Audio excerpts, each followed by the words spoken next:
Israel is now bracing for what is expected to be a significant retaliation from Iran and its proxies following the killing of senior leaders of Hamas and Hezbollah just last week. Actually, new reporting from NBC News says that the country is preparing for what it's calling a multi-day attack now, with Hezbollah possibly striking Israel from Lebanon in the north and Iran using long-range weapons from the east. Here's Prime Minister Netanyahu speaking earlier about that risk. Listen in. The state of Israel is in a multi-front war against Iran's axis of evil. We hit each of its arms hard.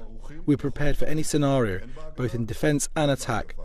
I repeat to our enemies, we will respond and exact the heavy price for any act of aggression against us from any front. Prime Minister Netanyahu speaking there and clearly not doing anything to calm tensions in the region, also suggesting that Israel would possibly respond to any Iranian counter-retaliation here. At the same time, we've also seen the United States deploying more military resources into the region to try and calm some of these fears. Now, this is a very significant deployment.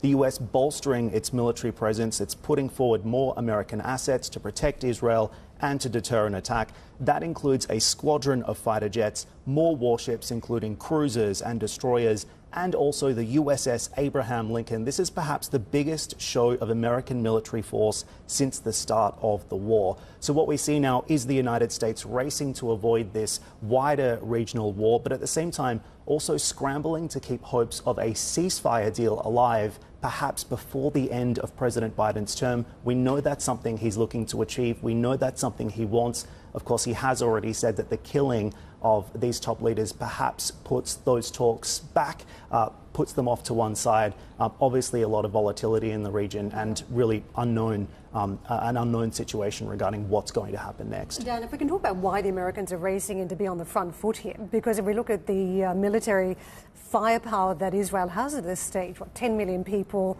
heavily reliant on reservists, and really they, I think, raced to try and counteract a situation that they were not ready for at the time. So what sort of position is Israel in at this stage? Well, Israel's in a really challenging situation right now. Not only have we seen social unrest on the ground, there's growing pressure on Netanyahu's government to try and bring an end to this war, as I said, before the end of President Biden's term as well.